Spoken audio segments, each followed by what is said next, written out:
Fellow Blender enthusiasts, my name is Michael, I'm a concept artist and I've been learning Blender for the last couple of months in order to animate my concept art. So I want to document a couple of things that I have discovered for me to optimize my process. So this is basically a documentation, but maybe if you're aiming for a similar art style like I have, you might find it useful because there is a lot of trial and error involved, and I just like to document it.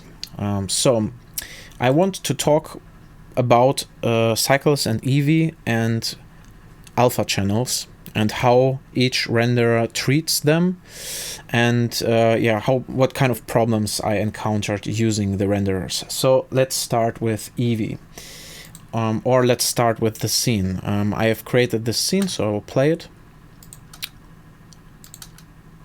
It looks like this. And it's basically real time, which speaks volumes for Eevee. So there are a couple of things that create problems, and the one I have not been able to solve is depth of field. I think there is some kind of conflict in the Z buffer, at least this is my assumption, because as you can see, the pole of the flag is supposed to be blurry, but for some reason it's rendered sharply, and we have a line that goes across this image where I assume there is a plane which is actually transparent, but the renderer assumes the distance to the plane and attaches this depth to the depth of field, and so whatever is seen here appears closer and thus is rendered sharply, though it's supposed to be blurry. And I am not sure why this problem occurs. My suspicion is that it has to do with the number of planes.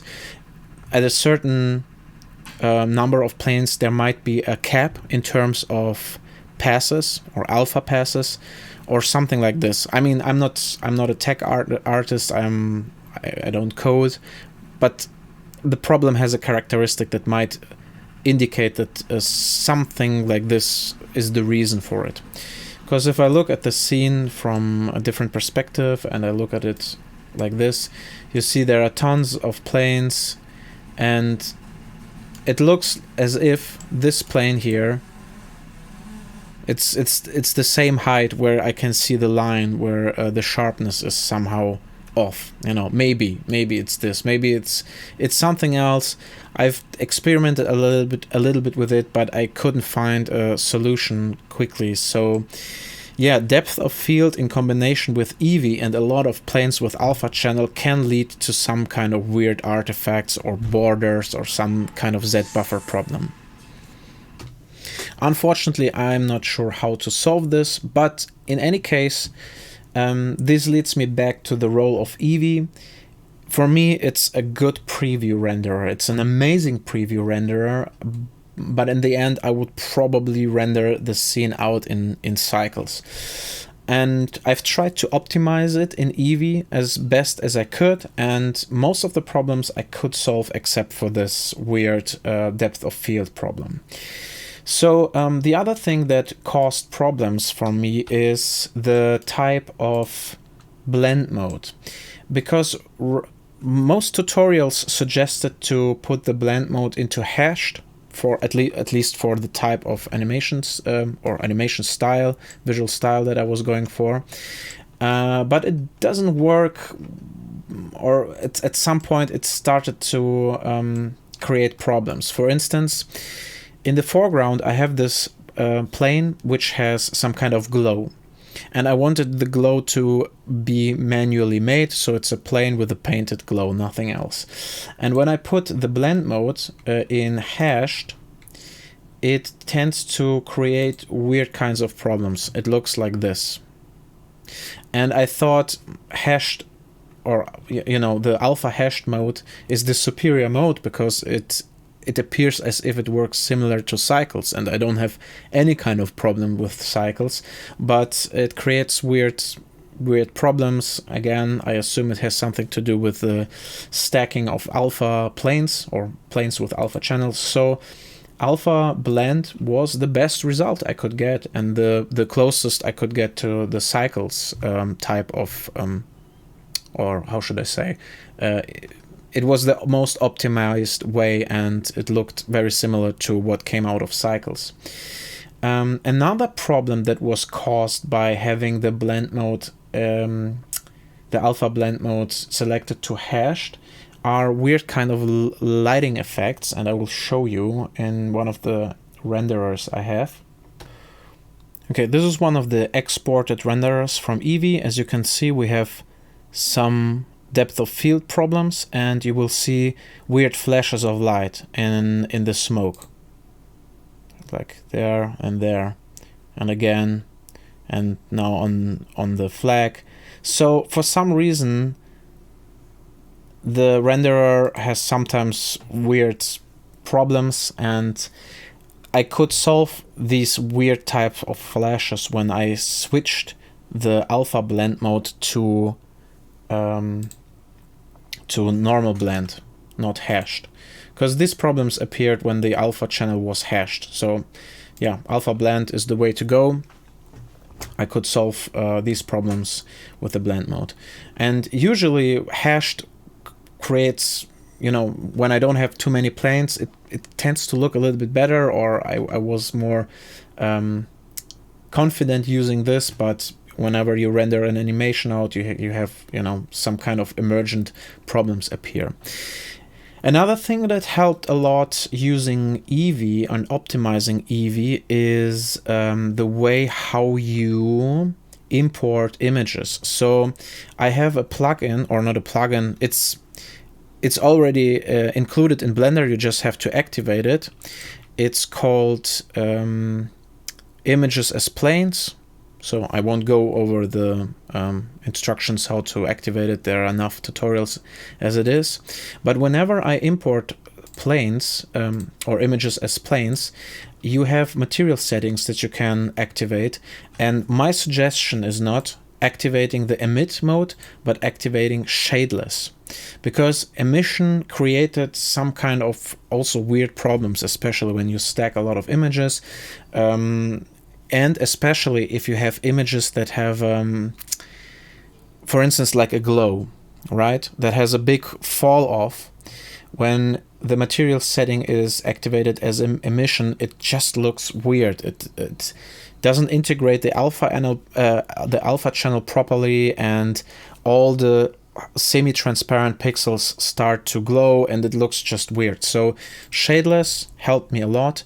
And concerning the usage of alpha, I would suggest to go to pre-multiplied. Sometimes it doesn't make a difference, but theoretically pre-multiplied is the best way to treat alpha.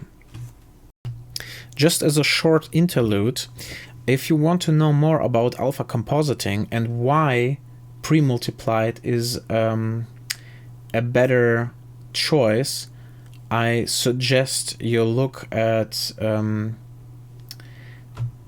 blog. I will share the link in a bit, and here you can see what happens if you're blurring a plane with an alpha channel, and if the alpha channel is not pre-multiplied, then you can get a weird type of halo depending on how the program interprets the alpha layer. If it interprets it as white, you can get very uncool artifacts. So this is the reason why theoretically a pre-multiplied alpha channel is safe, especially when you work with depth of field.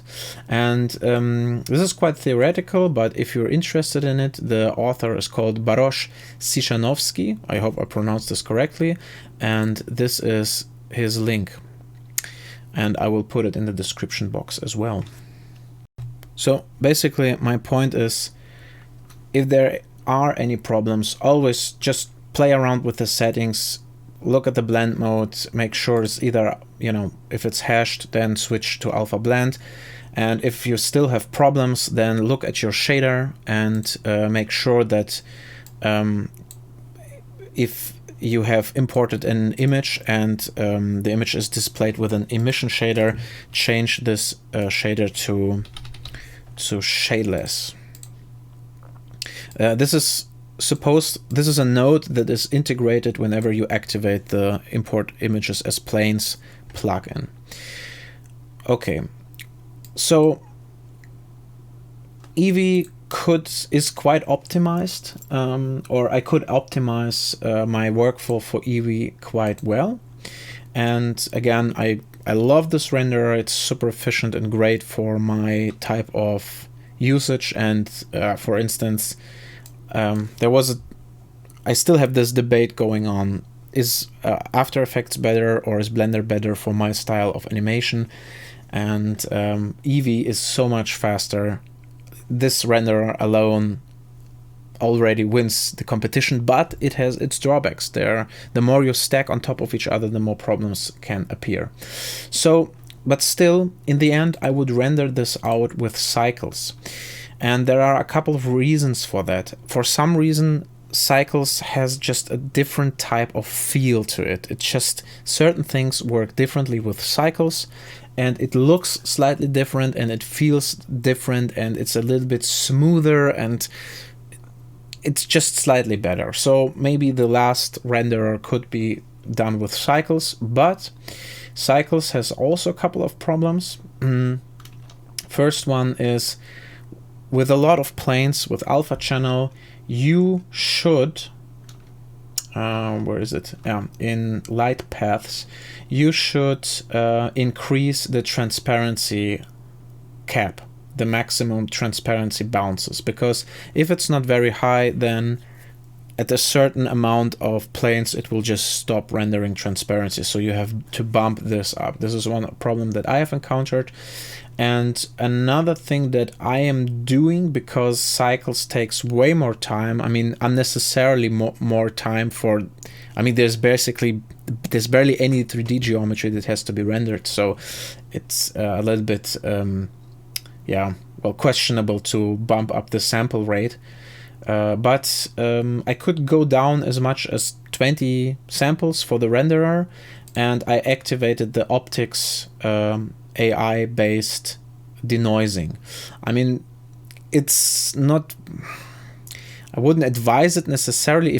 If you have the time, try to increase the sample rate of your renderer, but if it has to go fast, then yeah, you can get away with a low sample rate and the denoising renderer. But to avoid this low quality look, I have implemented another node in the compositing layer, which is basically a film grain node. This is something you can download for free and append it into Blender, and it gives the whole scene a film grain, well, something that After Effects has internally. There's just an effect that you can slap on top of your image, but here you have to download this extra node, and it makes the whole image more homogeneous in terms of grid, right? So this is a good solution. It works quite well, and you can find a good balance between render time, a little bit of smudge from the AI-based denoiser, and some noise on top of that. Okay, that's it. This is all I have in terms of knowledge for workflows. I hope it helped. If you have some kind of feedback or tips and tricks, I'd be happy if you could share it in the comment section. Thank you for your attention.